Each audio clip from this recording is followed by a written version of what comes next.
De la danse, du chant et bien sûr quelques numéros d'humour. Le Gala de la solidarité maintient sa promesse d'un spectacle multifacette. On est toujours hyper motivés et contents d'être sur scène à chaque fois. Et de danser ensemble. Oui, c'est ça, c'est important. Ah oui. Déjà la 25e édition de l'événement organisé chaque année par l'association Agir Ensemble. Un gala qui perdure dans le temps grâce au renouvellement et à la fidélité des artistes venus de toute la région. C'est une expérience, on nous a proposé, on a dit oui avec le cœur. Bon, après on verra avec les pieds. C'est une bonne action. Ouais, voilà. Et c'est aussi un challenge pour nous, Pour nous, oui. pour danser. Alors, on a participé pour la première fois à ce gala l'année dernière. Donc, déjà, globalement, la lutte contre le cancer, ça nous touche, déjà par nos histoires personnelles et par notre engagement, en fait, dans plusieurs causes. En fait, ça fait depuis 2005 que je participe à ce gala. Depuis tout petit, je fais de la scène. Et juste avant que Charelle m'appelle, j'ai travaillé 5 ans dans l'événementiel, en tant que clown, magicien, animateur, de tous les styles. Et puis, quand j'ai arrêté tout ça, il m'a appelé. Et que serait ce gala de la solidarité sans la voix de Charelle, président de l'association Agir Ensemble, qui chante ici du Johnny Hallyday. En m'enlève ce qui est bien et secondaire, que je retrouve le prix de la vie enfin. Au total, 79 artistes ont participé à ce gala de la solidarité devant près de 400 spectateurs. Comme chaque année, l'ensemble des bénéfices serviront à l'achat de matériel médical. Pour beaucoup d'entre eux, le lycée est fini depuis cet été, mais ils ont accepté de retourner dans leur ancien établissement le temps d'une soirée. Vous avez jusqu'à présent travaillé avec beaucoup de persévérance puisque vous voici diplômés et donc prêts à tourner une page pour en écrire une nouvelle. Je vous dis sincèrement bravo et vos professeurs sont là ce soir pour renouveler ces félicitations. La remise de diplôme du lycée Tessier avait lieu vendredi soir. De nombreux jeunes diplômés étaient présents pour récupérer leur diplôme. Étaient concernés par la cérémonie les terminales générales, STMG, les terminales professionnelles et les 3e prépa métiers. Cette année encore, le taux de réussite de chaque filière est excellent. Au bac général, sur les 107 élèves, 66 ont obtenu des mentions et seuls 2 n'ont pas été admis. Au bac technologique, 100% des élèves ont obtenu leur bac et 65% ont obtenu une mention. Aux 2 bacs professionnels, seuls 2 élèves n'ont pas été admis et 76% ont obtenu une mention. Au total, 181 élèves ont été diplômés en 2025 au lycée de Beach. C'est pour la 3e année consécutive que cette boutique éphémère est ouverte dans la galerie du Carré Louvain. La cellule commerciale vide a été mise à disposition par la mairie de Sarreguemines à l'occasion du marché de Noël aux associations Confluence et les Amis des musées et des arts. La boutique éphémère sera ouverte jusqu'au 24 décembre. Alors, le principe de cette boutique éphémère, c'est de montrer nos productions, nos publications à des personnes qui ne viennent pas aux archives. Et ça nous permet de rencontrer des gens quasiment inconnus. Nous avons 23 publications à montrer. De très nombreux objets issus des collections des 2 associations sont exposés ou à vendre dans cette boutique. Les livres que vous voyez appartiennent aux 2 associations qui les ont fabriqués, qui ont financé leur impression. Pour ce qui est des faïences, eh bien, il y en a de 2 types.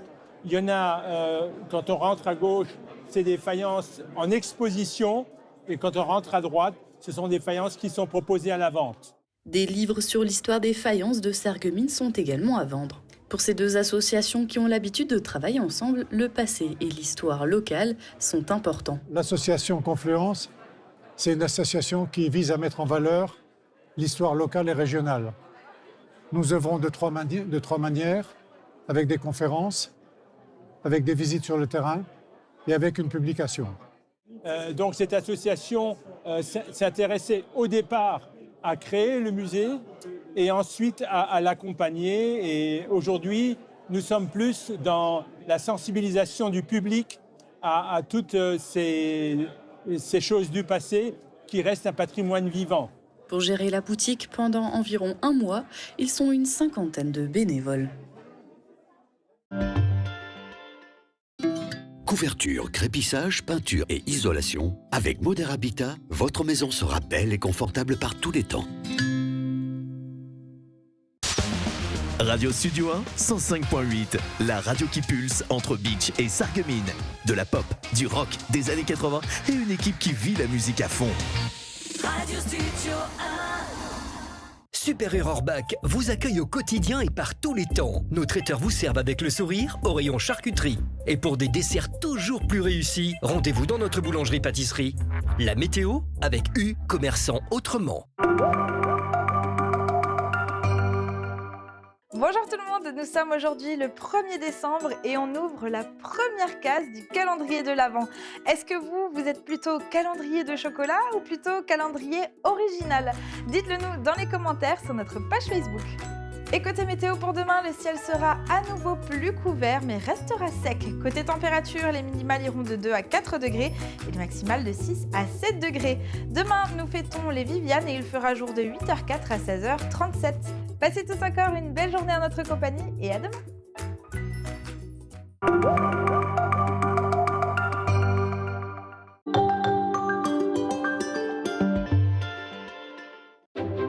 Il était une fois dans une vallée des Vosges du Nord, un petit enfant qui ne voulait pas grandir. Marguerite! Viens ici maintenant! Peter Pan in Beach, in Switzerland, la comédie musicale des fêtes de fin d'année pour toute la famille. Du 26 décembre au 4 janvier, au cœur du site verrier de Meisenthal. 4e Rumballet, sur la gauche, direct jusqu'au matin.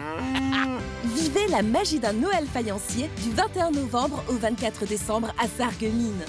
Promenez-vous au cœur du centre-ville dans une ambiance de féerie avec marché éphémère, animations, spectacles, expositions, concerts, rencontres avec le Père Noël et plein d'autres surprises. Ne manquez pas le concert de Noël avec Robin Lian pour l'ouverture le 21 novembre à 18h et l'inauguration avec les Nomikies le 22 novembre à 17h. Partez à la rencontre de Saint-Nicolas le 6 décembre et émerveillez-vous lors de la Sainte-Lucie le 13 décembre. Le marché de Noël de Sarreguemines vous est proposé dans le cadre de Noël de Moselle. Programme complet sur noël.sarreguemines.fr. Le rayon fournil d'Intermarché Sarreguemines et Beach vous invite à une pause gourmande. Pain croustillant, croissant doré, tarte et gâteau du jour, chaque fournée embaume l'allée d'un parfum chaleureux. Et pour vos pauses déjeuner, une belle sélection de sandwichs frais, prêts à emporter. Du bon, du simple et toujours à prix juste. Intermarché, tous unis contre la vie chère.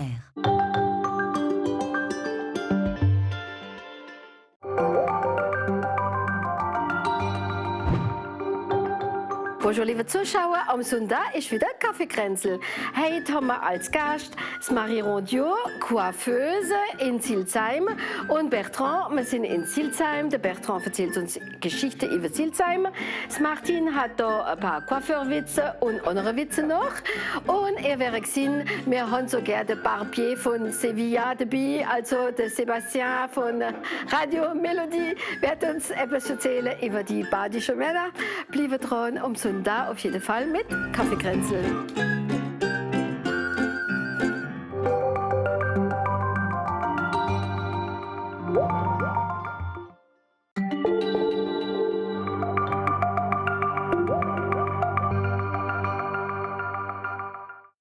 Bonjour à tous, voici une bonne nouvelle pour tous les passionnés d'histoire gallo-romaine.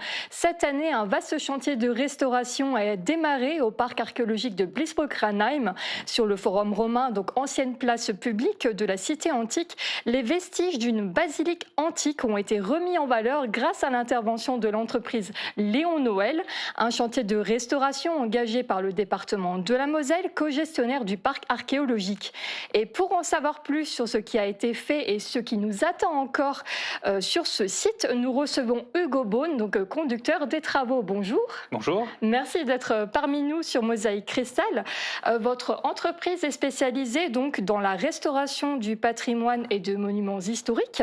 Alors dites-nous, qu'est-ce qui rend finalement cette basilique antique si particulière ? Comme vous l'avez bien dit, c'était. Alors, ça n'a rien de religieux comme édifice à l'époque romaine. C'est un édifice civil qui en fait, c'est le centre de la cité romaine. Donc, avec la justice qui était administrée, toute la vie commune qui tournait autour de ce site. Et puis, quand on a la chance de restaurer un site qui a 2000 ans, avec 2000 ans d'histoire avant nous, c'est quand même une belle petite fierté et une belle particularité qu'il faut conserver. Un moment particulier donc pour vous et finalement, quelles ont été les premières priorités en arrivant sur ce chantier? Quels travaux vous avez réalisés en priorité? La priorité, ça a été de dégager et de consolider les murs restants existants, donc ceux qui ont 2000 ans.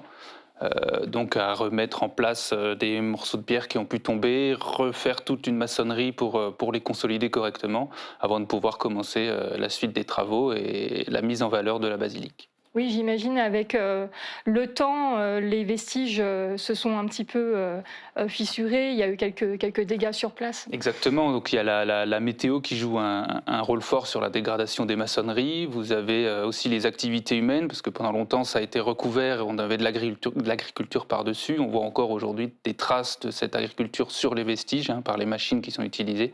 Donc oui, le temps a un fort impact sur les maçonneries anciennes, enterrées en tout cas. D'accord, donc on a parlé donc de cette première étape de consolidation des murs. Quelles ont été un peu les autres étapes, les principaux objectifs de ces travaux menés sur ces vestiges? Alors l'objectif des travaux, c'était de pouvoir mettre en valeur la basilique tout en conservant les pierres anciennes en fait. Donc l'idée, ça a été, comme on l'a évoqué à l'instant, de restaurer, de conserver les maçonneries existantes d'il y a 2000 ans. Ensuite, par-dessus, on est allé reconstruire une deux rangées de moellons existants. Donc les moellons qui sont des pierres, mais pas taillées, qui sont grossièrement rectangulaires pour pouvoir les maçonner correctement. Donc l'idée, c'était de reconstruire 2 assises en moellon par-dessus les anciennes. Et les anciennes, on est venu les recouvrir complètement. Comme ça, elles sont cachées à l'abri des intempéries.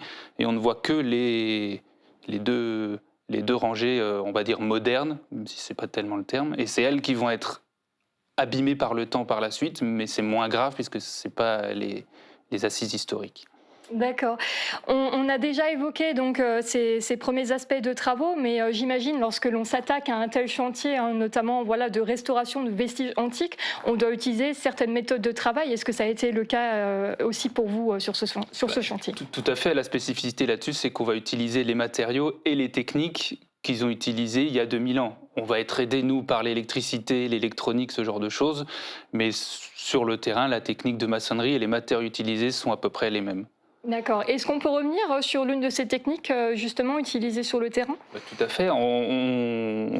Notamment tout ce qui est maçonnerie, en fait, on va utiliser le même matériau qu'avaient les Romains à l'époque de la construction du site, c'est-à-dire la chaux.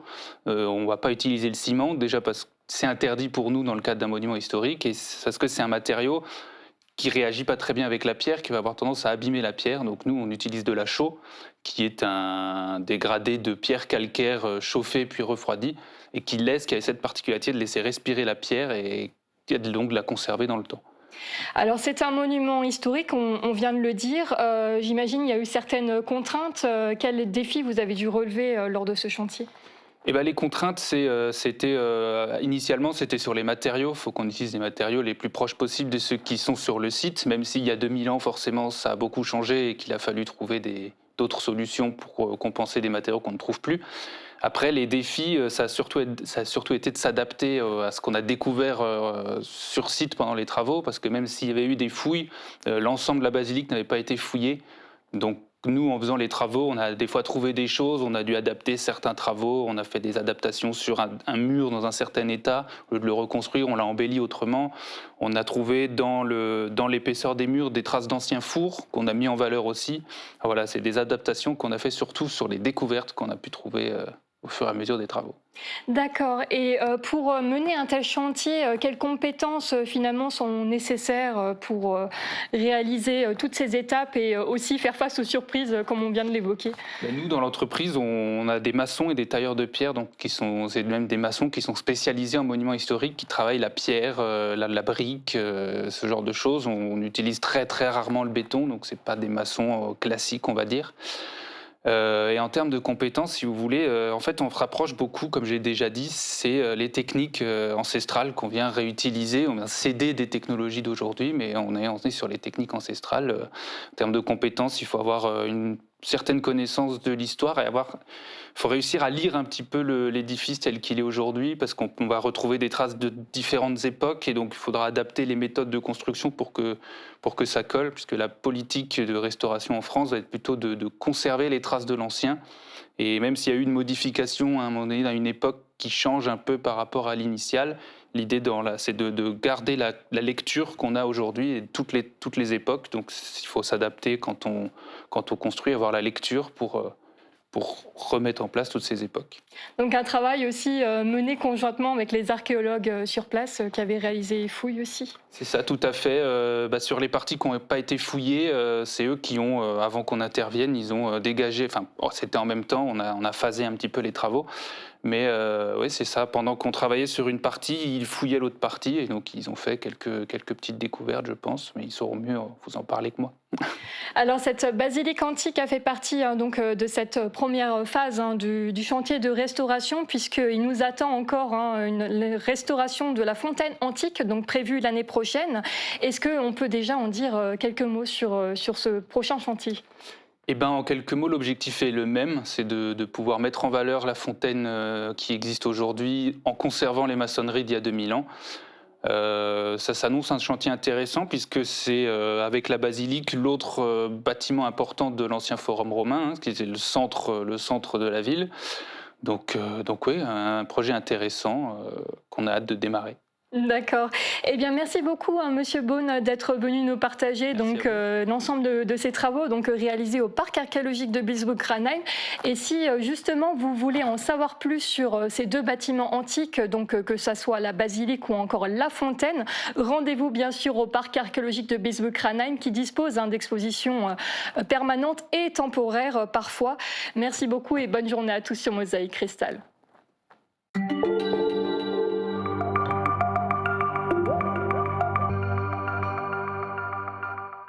Bonjour à toutes et à tous et bienvenue dans l'Actu Sport. On commence par le foot et nouvelle soirée riche en émotions vendredi soir au Stade de la Blise. Dans le cadre du 8e tour de la Coupe de France de football, les Sarregueminois sont tombés face à l'AS Nancy-Lorraine, mais les armes à la main. Ils ont rivalisé face aux joueurs professionnels jusqu'à la fin du match pour s'incliner finalement 4-3. Résumé et réaction des acteurs principaux de ce match au scénario fou dans ce reportage. Affluence des grands soirs au Stade de la Blise à l'occasion de ce 8e tour de Coupe de France opposant les amateurs du Sarreguemines Football Club aux professionnels de l'AS Nancy-Lorraine. Près de 1900 spectateurs sont présents et il ne leur faut pas attendre longtemps pour vivre leurs premières émotions. Après plusieurs occasions de part et d'autre, l'ASNL ouvre le score à la 20e minute de jeu. L'affaire est mal engagée pour le SFC. Encore plus à la 32e quand sur corner, Nancy double la mise. La mi-temps intervient sur ce score qui donne peu d'espoir aux supporters sarregueminois. Mais le SFC a de la ressource et des atouts. L'entraîneur sarregueminois fait rentrer Abdelkader Mouktefi en début de seconde période et ce dernier dynamise l'attaque. À la 48e, il marque après un cadeau du gardien nancéen. N'oubliez pas que dans 3 semaines et demie, c'est Noël. À la 58e, Nancy reprend 2 buts d'avance grâce à Ouotro qui inscrit son 2e but personnel de la partie. La rencontre monte en intensité et à la 67e, le buteur local Lucas Schnepp redonne espoir aux Sarregueminois. Le stade bascule dans la folie quand ce même Lucas Schnepp égalise 3 buts partout à la 86e minute de jeu. L'exploit semble prendre forme.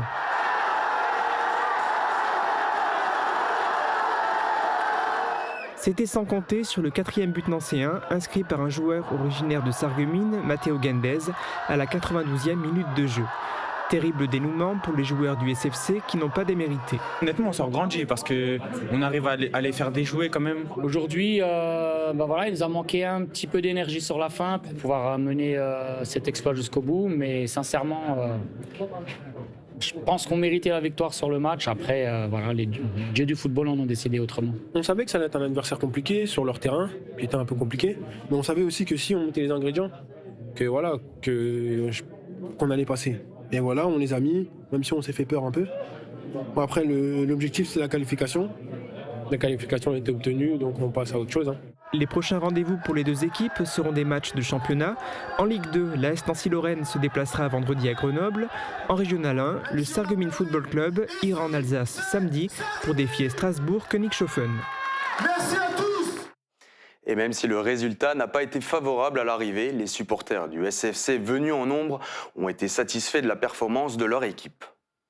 Qu'est-ce que vous avez pensé de cette rencontre ? Superbe match. Gros problème d'arbitrage. Le premier but, il est hors jeu à 100%.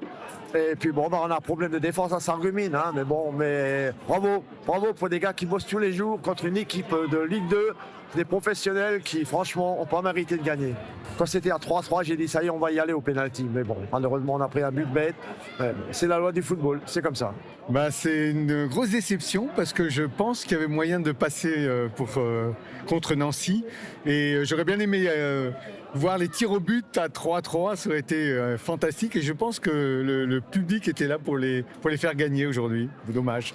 Ça vous a rappelé des souvenirs parce que vous étiez sur le terrain il y a 40 ans. Oui, alors c'était peut-être pas tout à fait dans les mêmes conditions puisqu'on était en 16e de finale, que Nancy à cette époque-là jouait en Ligue 1, enfin en première division on disait à l'époque, avec des joueurs vraiment très talentueux. Alors que ce soir, je pense qu'il y avait vraiment pas de grosse différence entre Sarreguemines et Nancy. C'est vraiment dommage. Qu'est-ce que vous avez pensé de l'hommage qui vous a été rendu du coup aux anciens ? C'était très sympa. J'étais heureux de pouvoir justement retrouver déjà les anciens et puis retrouver l'ambiance, quoi. Et on a l'impression, malgré 40 ans, qu'on pourrait recommencer tout à l'heure. Il était très beau, c'était un très beau match et Sarreguemines aurait mérité de gagner. Je suis un peu déçue parce qu'ils ont tout donné, voilà. Il était très bon, mais l'arbitre c'est un peu catastrophe. C'est les arbitres qui cassent les cheveux.